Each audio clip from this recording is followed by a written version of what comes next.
Hello and welcome to ETRetail Fashion Expo 2025 in Bangalore. I am Shreya Chakrabarti and right now I'm joined by J Suresh, retail veteran and former MD Arvind Fashions. Hi sir, how are you? I'm doing good. How are you? I'm doing great, sir. My first question would be, what does retail transformation mean to you and in 2025 and beyond? No, I think transformation is absolutely monumental because I moved into fashion industry sometime in 2005. And 2005, I would say that it was a very undifferentiated market. So you don't have to really, study the consumer. Basically, you are producing, on a season and then selling it.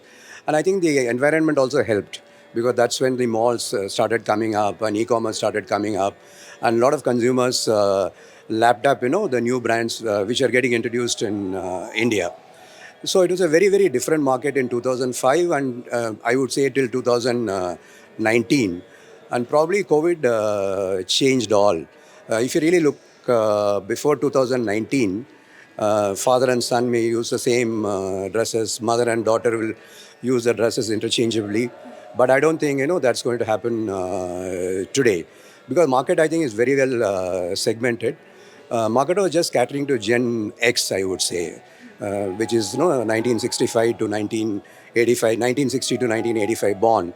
Then now you have millennials, you have Gen Z and now Gen Alpha coming up, and each of them have very, very different requirements. So that's why now you cannot ignore understanding the consumer better. I think many companies, particularly D2C brands, are doing it better compared to legacy brands because it's a change of habit.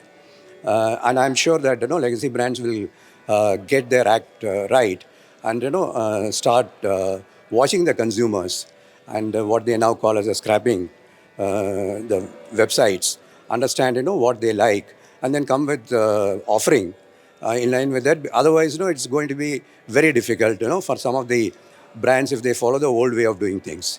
And today it's all about very short runs, quick turnaround rather than long runs, and sort of looking at the trends 15 months in advance. So you will have to really connect with the consumers on a 24 by 7 basis and come with your offering.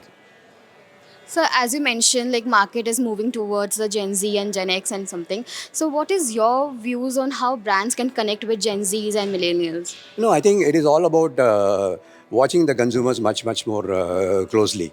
Because today you have the opportunity, because with technology you can understand what is doing well.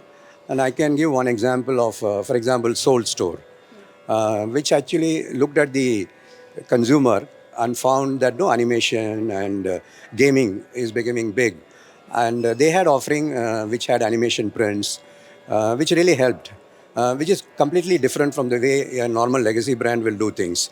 It's about watching the consumer on a regular basis, and then not only for the Gen Z, but even for others, watching them, watching them regularly, and then coming out with an offering on a quick turnaround basis.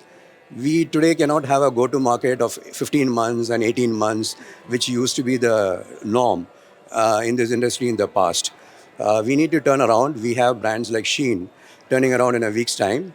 So it's a range, I would say, between 60 days to 1 week. That should be the norm. Thank you so much, sir, for your valuable insights. Stay tuned for more updates.